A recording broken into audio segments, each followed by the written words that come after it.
नमस्ते बिहार, मैं हूं आपके साथ विभा उपाध्याय और बुलेटिन में सबसे पहले बात पूर्णिया में लगी भीषण आग की इस खबर के बाद वार्ड नंबर 4 से, जहां कल देर रात प्रधान टोला में भीषण आग लगने से घर जलकर पूरी तरह से राख हो गया। खबर के मुताबिक आगजनी में 12 लाख की संपत्ति जलकर स्वाहा हो चुकी है।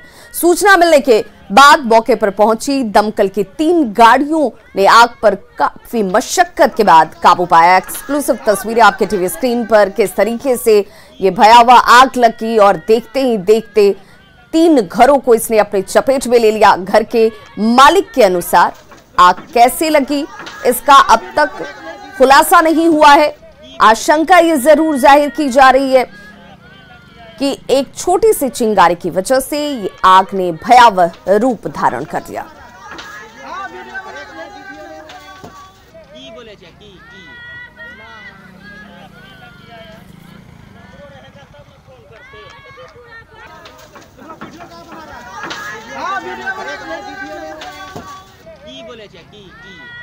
तो देखिए तस्वीरें आपके सामने हैं किस तरीके से आग ने विकराल रूप धारण कर लिया और आसपास की 3 घरों को अपनी चपेट में ले लिया।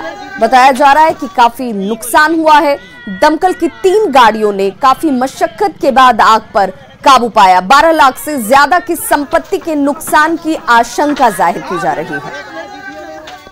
और अब बात सोना लूट के बिहार और झारखंड कनेक्शन की। पटना के एक बड़े स्वर्ण व्यवसायी को लूट की घटना जब हुई और उसके बाद कोडरमा हजारी मार्ग पर व्यवसायी की गाड़ी को हाईजैक किया जाता है और जेवरात और कैश की लूट की घटना को अंजाम दिया गया। लेकिन पुलिस ने ओरमांझी के सिकीदरी घाटी से लूट के 2 आरोपियों को गिरफ्तार कर लिया है। साथ ही इनके पास से लूटे गए 1,46,00,000 रुपए, 2 किलो 395 ग्राम सोना और 56 किलो चांदी बरामद की गई है। वहीं आरोपियों के पास से एक पिस्टल भी बरामद किया गया है। रांची एसएसपी के अनुसार लूटी गई पूरी राशि के साथ सोने और चांदी के जेवरात की बरामदगी कर ली गई है। एसएसपी ने यह भी कहा कि गिरफ्तार आरोपियों में एक धीरज यादव बक्सर से जबकि राहुल यादव औरंगाबाद का रहने वाला था और इन लोगों ने पहले से ही व्यवसायी की रेकी की हुई थी, जिसके बाद व्यवसायी पटना से कोलकाता जब निकले इसकी जानकारी इन सभी के पास थी और इस घटना को अंजाम दिया गया।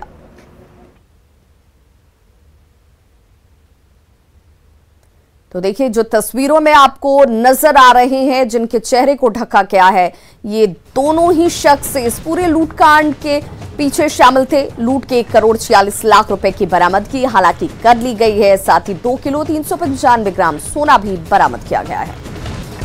प्राप्त हुई कि कोडरमा घाटी के बाद जो ब्रिज है वहां पे एक लूटपाट घटना घटित हुई है, जिसमें ये अंदाजा किया जा रहा था कि बहुत बड़े प्रतिष्ठित ज्वेलर्स के कुछ ज्वेलरी आइटम, कुछ कैश का ट्रांजैक्शन कहीं एक पटना से कलकत्ता की तरफ हो रहा था। तो उसी में कुछ आर्म्ड लोगों ने गाड़ी को हैक कर लिया है और वो एक पार्टिकुलर डायरेक्शन में बढ़ रहे हैं और रांची शहर के हर एग्जिट और एंट्री पॉइंट पे चेकिंग लगाई गई थी। और उसी के उपरांत ब्लॉक चौक से एक इनोवा कार जो लुटी कार थी उसको ट्रैक किया गया और वहां पे 2 व्यक्ति को पकड़ा गया, जिसके पास से आर्म्स की बरामदगी हुई। और जब गाड़ी को सर्च किया गया तो उस गाड़ी से जो था मतलब 2.395 2 किलो 395 ग्राम सोना, 56 किलो सिल्वर और 1.46 1,46,00,000 रुपए कैश और एक सिलेक्टिव कलर का इनोवा और एक पिस्टल 4 राउंड के साथ बरामद किया गया, जिसकी रिकवरी जिसकी लिस्ट जो मजिस्ट्रेट साहब बीडीओ साहब की निगरानी में और पूरे वीडियो फुटेज वीडियोग्राफी के साथ किया गया है।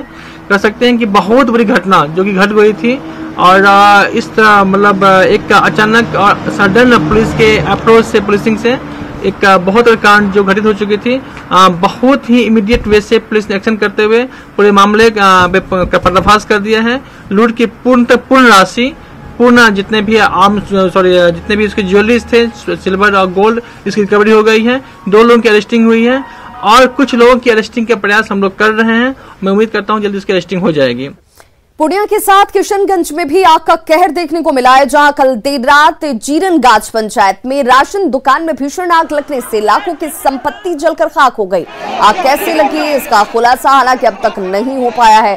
स्थानीय लोगों और फायर ब्रिगेड की टीम की वजह से इस आग पर काफी मशक्कत के बाद काबू पाया जा सका। तस्वीरें आपके सामने किशनगंज की, जहां पर राशन दुकान में अचानक ये आग लगी। हालांकि आग किन वजहों से लगी इसका खुलासा नहीं हुआ है।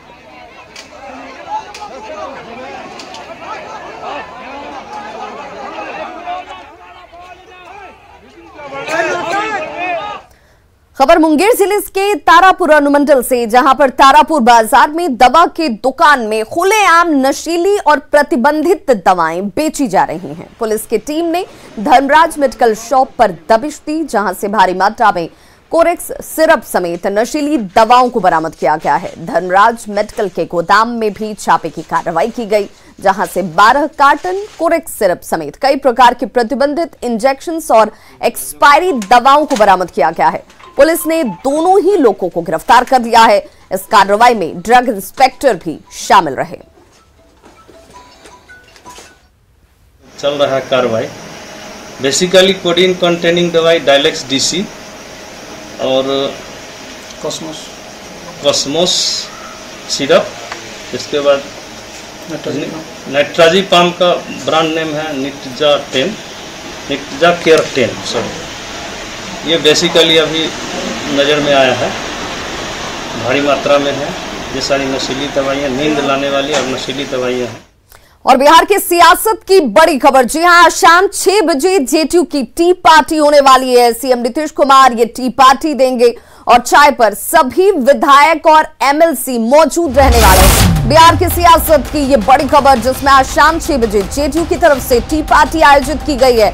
और देखिए, इस टी पार्टी में सीएम नीतीश कुमार की तरफ से जब ये टी पार्टी दी गई है तो विधायक और एमएलसी की मौजूदगी इस टी पार्टी में रहने वाली है। कुशवाहा के पार्टी में आने के बाद चाय की ये चुस्की कई सियासी चर्चाओं को भी सामने रखेगी, जिसमें टी पार्टी का आयोजन आज शाम 6 बजे किया गया है, जिसमें विधायक और एमएलसी मौजूद रहने वाले हैं।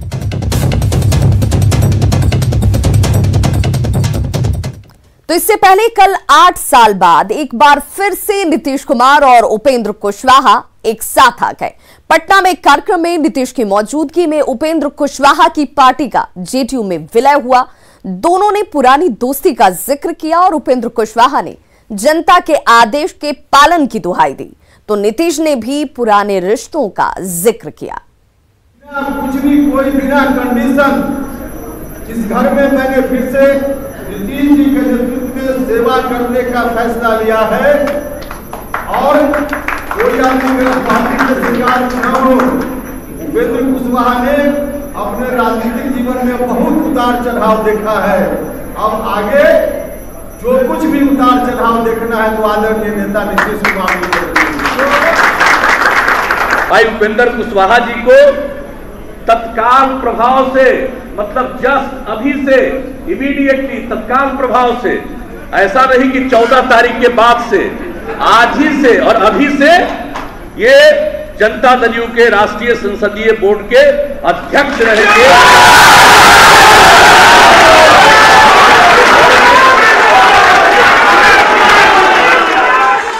सबके बिछड़े हुए हम आज कहाँ आके मिले। नीतीश कुमार और उपेंद्र कुशवाहा के सियासी मिलन की इस तस्वीर के पीछे का यही तराना है। नीतीश और उपेंद्र कुशवाहा का पुराना याराना ही था, जिसकी वजह से उपेंद्र कुशवाहा ने साल 2013 में अलग होने के बाद बनाई पार्टी आरएलएसपी का जेडीयू में विलय कर दिया और एक साथ आ गए। दोनों नेता ऐसे मिले मानो कभी दूरियां रही ही नहीं हो।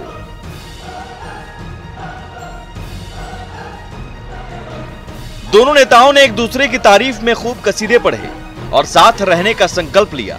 यहां तक कि नीतीश ने मंच से ही उपेंद्र कुशवाहा को तत्काल प्रभाव से जेडीयू संसदीय बोर्ड के अध्यक्ष बनाए जाने की घोषणा कर दी। फिर आलोचना का मर्जर विलय जनता दल यू के साथ होगा, ये कोई मामूली बात नहीं है, बहुत ही प्रसन्नता की बात है। इसलिए आप सब लोग जो यहाँ पर आए हैं और जनता दल यू को भी बड़ी खुशी है। अब हम सब एक हैं, पहले भी एक थे, फिर एक हैं और मिलकर राज्य की और देश की सेवा करेंगे हर प्रकार से। उपेंद्र कुशवाहा जी को तत्काल प्रभाव से, मतलब जस्ट अभी से, इमीडिएटली तत्काल प्रभाव से, ऐसा नहीं कि 14 तारीख के बाद से, आज ही से और अभी से ये जनता दल यू के राष्ट्रीय संसदीय बोर्ड के अध्यक्ष रहेंगे।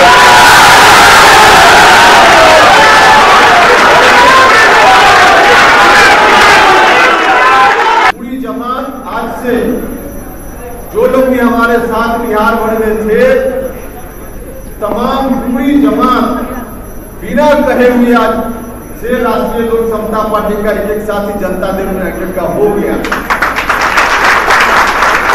बिना कुछ भी, कोई बिना कंडीशन इस घर में मैंने फिर से नीतीश जी के नेतृत्व में सेवा करने का फैसला लिया है। और कोई आदमी मेरा पार्टी के शिकार न हो। उपेंद्र कुशवाहा ने अपने राजनीतिक जीवन में बहुत उतार चढ़ाव देखा है। अब आगे जो कुछ भी उतार चढ़ाव देखना है तो आदरणीय नेता नीतीश कुमार जी। वैसे सियासत में जब तक जरूरत ना हो तब तक रिश्ते नहीं बनते हैं। इस वक्त नीतीश और उपेंद्र कुशवाहा दोनों को एक दूसरे की जरूरत है।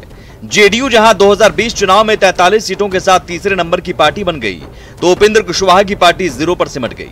ऐसे में खुद को मजबूत करने के लिए दोनों को पुराने लवकुश समीकरण को मजबूत करने की जरूरत थी। इस समीकरण में शामिल कुर्मी समाज की आबादी करीब 4%, तो कुशवाहा समाज की 4.5% है। ऐसे में एक मुश्त 8.5% वोट बैंक को फिर से साथ रखने के लिए ये मिलन जरूरी था। आनंद अमृतराज और दिवाकर तिवारी के साथ ब्यूरो रिपोर्ट, न्यूज़ 18। तो उपेंद्र कुशवाहा की पार्टी राष्ट्रीय लोक समता पार्टी के जेडीयू में विलय पर राजनीतिक गलियारे में प्रतिक्रियाओं का दौर भी शुरू हो गया। विपक्षी दलों के नेता उपेंद्र कुशवाहा पर हमला बोल रहे हैं।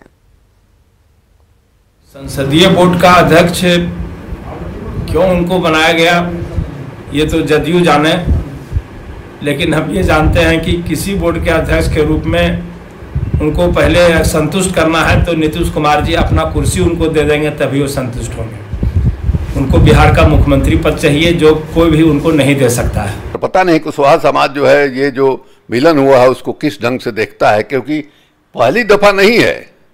इसके पहले अलग हुए, फिर मिले, फिर राज्यसभा में गए, फिर अलग हुए, फिर जो है मिले। तो एक जो विश्वसनीयता होती है वो थोड़ी कमजोर हो गई है जरूर उपेंद्र कुशवाहा की। उससे कितना लाभ नीतीश कुमार को मिलेगा ये कहना कठिन है। अलग रास्ता फिर से नया अख्तियार करके जेडीयू में गए हैं। हम सभी उनको उज्जवल भविष्य की कामना करते हैं, बधाई देते हैं।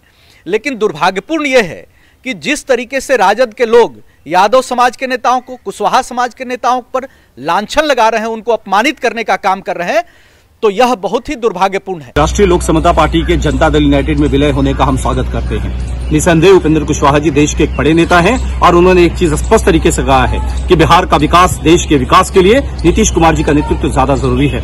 इसलिए अब हमने स्पष्ट तरीके से कहा है कि जो राष्ट्रीय जनता दल के नेता, कांग्रेस के नेता, सीपीआई के नेता, सीपीआई एमएल और एमआईएम के नेता, अगर वो भी, उनको भी चाहिए कि उन बिहार के विकास के लिए वो माननीय मुख्यमंत्री नीतीश कुमार जी के नेतृत्व में आगे बढ़े।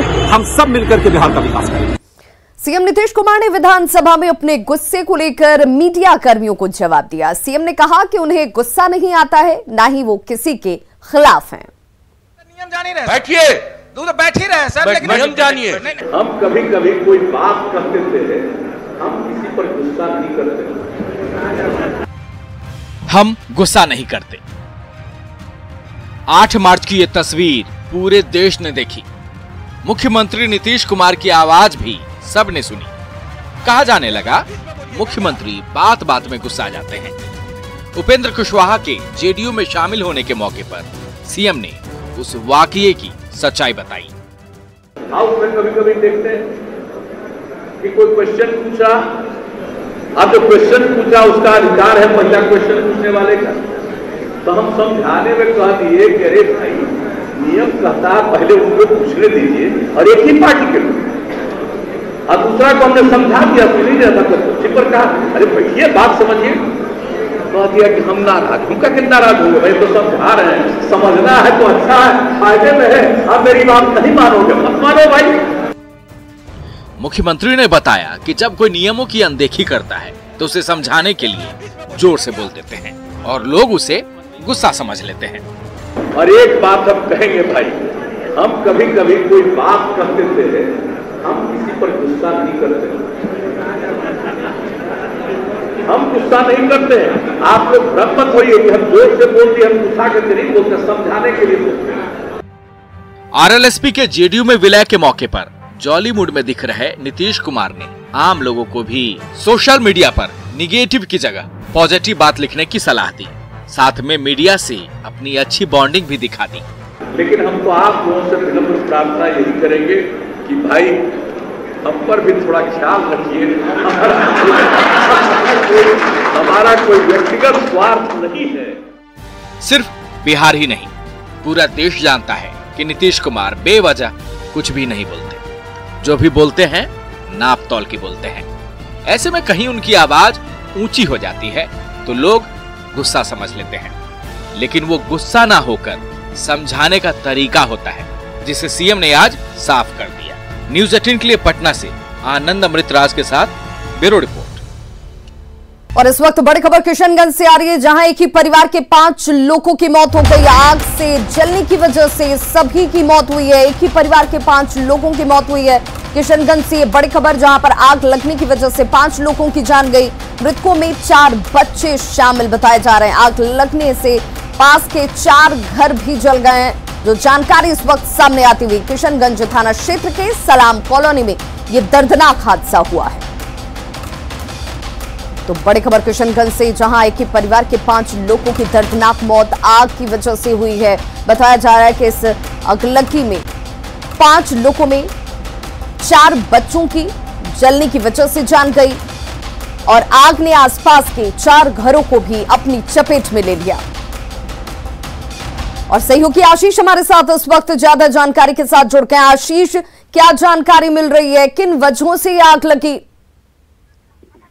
जी, मौके पर एसडीओ पहुंचे हुए थे। उन्होंने बताया है कि खाना बनाने के दौरान कुछ उसके अवशेष रह गए थे, जिसके कारण से आग लगने की संभावना बताई जा रही है। अभी एसडीओ यहाँ पे लाश की शिनाख्त करके पुष्टि कर चुके हैं कि 5 की मौत हुई है और 1 घायल है, जिनका इलाज चल रहा है। जी चलिए, बहुत बहुत शुक्रिया आशीष इस तमाम जानकारी के लिए। तो देखिए, आग की एक छोटी सी चिंगारी ने 5 लोगों की जिंदगी को खत्म कर दिया है, जिनमें 4 बच्चों की दर्दनाक मौत हुई है। एक ही परिवार के ये 5 लोग बताए जा रहे हैं, जिनमें एक शख्स घायल स्थिति में इस वक्त इलाजरत है। बड़ी खबर किशनगंज से।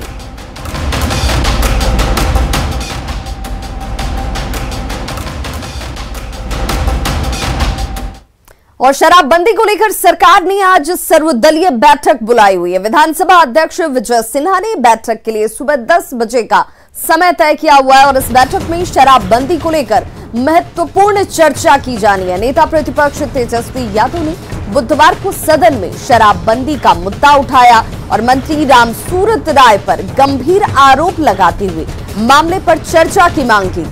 विपक्ष ने यह भी आरोप लगाया कि बिहार में शराबबंदी पूरी तरह से फेल हो चुकी है और शराब का बड़ा समानांतर कारोबार इस वक्त बिहार में चल रहा है। लिहाजा सरकार या तो शराब पर पूर्ण प्रतिबंध लगाए या फिर शराब बिक्री की अनुमति दे दे। इतना ही नहीं, आरजेडी की ओर से सदन में शराबबंदी पर चर्चा के लिए कार्यस्थगन प्रस्ताव भी पेश किया गया और ऐसे में आज होने वाली बैठक को बेहद अहम माना जा रहा है।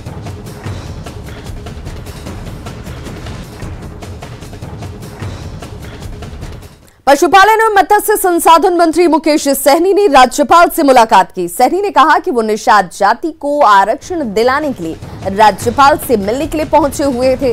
बिहार सरकार चाहती है कि निषाद जाति को आरक्षण मिले, मगर केंद्र सरकार की तरफ से कुछ दिन पहले जो बयान सामने आया है, मैं उससे दुखी हूं और यही वजह है कि मैं समाज की मांग को राज्यपाल के जरिए केंद्र तक पहुंचाने के लिए उनसे मिलने पहुंचा था। सहनी से जब इस्तीफे का सवाल पूछा गया तो उन्होंने कहा कि फिलहाल तो मैं बिहार सरकार में कंफर्टेबल हूं, लेकिन अगर निषाद समाज के साथ गलत होगा तो इस्तीफा देने में देर नहीं करूंगा। समाज के साथ अभी सरकार के तरफ से, राज्य सरकार के तरफ से माननीय मुख्यमंत्री जी के नेतृत्व में बिहार में अच्छी तरीके से हम लोग सरकार चला रहे हैं और हमें जो जगह मिलना चाहिए वो जगह मिला हुआ है और समाज को मुझे लगता है कि बहुत हद तक लाभ पहुंचाया जाएगा। लेकिन केंद्र सरकार में निश्चित तौर पे केंद्र सरकार से जो अभी हाल फिलहाल में जो स्टेटमेंट आया उससे मैं काफ़ी आहत हूँ, दुखी हूँ और इसके लिए महामहिम राज्यपाल महोदय से मिला हूँ कि बिहार सरकार ने 2004 में 2015 में अनुशंसा कर चुका है और निषाद समाज को आरक्षण मिले। इसके लिए मैंने महामहिम राज्यपाल महोदय से भी आग्रह किया हूँ कि आप अपने स्तर पे केंद्र सरकार के पास भेजिए, वहाँ राष्ट्रपति महोदय जी के पास भेजिए ताकि निषाद समाज को बिहार में न्याय मिले। इस चर्चा में कितना दम है कि आप इस्तीफा दे सकते हैं? चर्चा में कोई दम नहीं है, इस्तीफा देने वाली बात है और इस्तीफा जिस रोज देना रहेगा उस रोज हम सोचेंगे नहीं, जगह पे डिसीजन लेंगे और आप लोगों को बता के इस्तीफा दे देंगे। लेकिन अभी फिलहाल ऐसी बात नहीं है। बिहार सरकार में हम बहुत ही कंफर्टेबल से सरकार चला रहे हैं, मजबूती से काम कर रहे हैं समाज के लिए, कोई कहीं पे किंतु परंतु नहीं। लेकिन जिस रोज मुझे समाज के साथ कहीं भी गलत होगा तो मुझे इस्तीफा देने में ज्यादा समय नहीं लगेगा। जहानाबाद के सिकरिया गांव में राइस मिल से निकलने वाले धुएं से लोग बेहद परेशान हैं। मिल से निकलने वाली राख लोगों की आंखों को खराब कर रही है। स्थानीय लोगों का यह कहना है कि मिल से निकलने वाली राख को खुले में फेंका जा रहा है, जिससे राख खेतों में फैल जाती है और फसल को नुकसान पहुंचता है। तो रास्ते में चलने वाले लोगों की आंखों में भी ये राख पहुंच रहे हैं और कई लोगों के आंखों की रोशनी जा चुकी है। कई तरह की आंखों की गंभीर बीमारियों के शिकार यहां के लोग हो रहे हैं। राख के चलते फिर दिखाने गए, फिर हल्का फुल्का इसी दवाई डाले।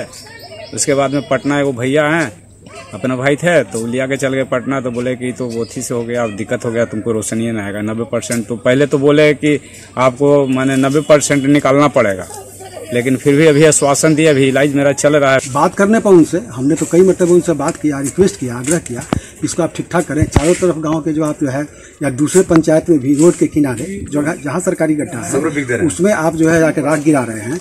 और जब हवा चलती है तो रुख पर उड़ेगा तो घरों में घुसता है। हम लोग का घर जो है एकदम काला हो जाता है, छत काला हो जाता है, आंगन काला हो जाता है, कपड़े काले हो जाते हैं। ये सारा अवस्था रहता है। हमारे भी आंख में, दोनों आंख में पड़ चुका है।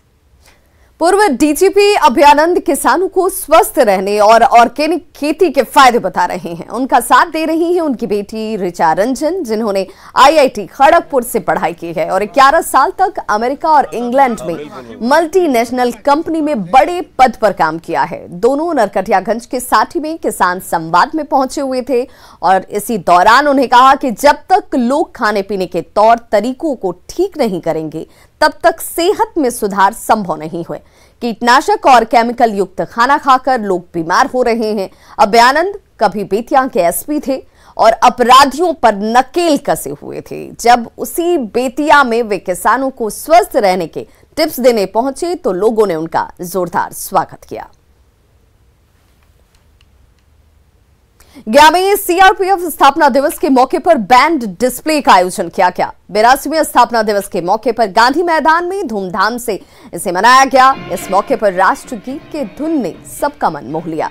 एक हफ्ते तक स्थापना दिवस समारोह मनाया जाता है, जिसमें CRPF के जवान सपरिवार शामिल होते हैं।